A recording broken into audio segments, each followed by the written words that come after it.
Et effectivement, jusqu'à 90% des officines fermées d'après les syndicats. Mouvement massif et inédit dans la profession, avec, vous allez le voir, une très forte mobilisation en Bourgogne. Plus de 1000 personnes dans les rues à Dijon, toutes inquiètes pour leur avenir. Alexandre Debray avec Corentin Arnaud. Une marée blanche déferle sur Dijon, des blouses blasées par l'évolution du métier.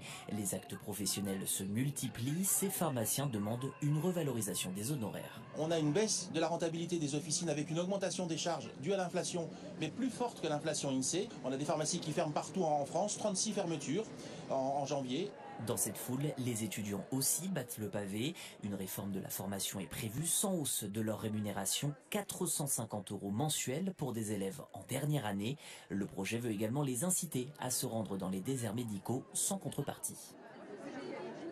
Un étudiant qui, par exemple, a déjà un appartement à Dijon, qui voudrait aller en campagne, il va devoir garder son appartement à Dijon parce qu'il aura une semaine de stage, une semaine de cours à Dijon, et les 3 autres semaines, il sera à la campagne, donc il faudra qu'il trouve aussi un logement, etc.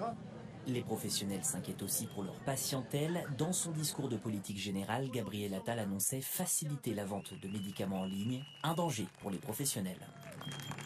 Un médicament, ça ne doit jamais devenir un bien de consommation. C'est un outil thérapeutique. Et Amazon, pour lui, il s'en fout. Lui, c'est pas la santé publique qui l'intéresse, c'est l'argent.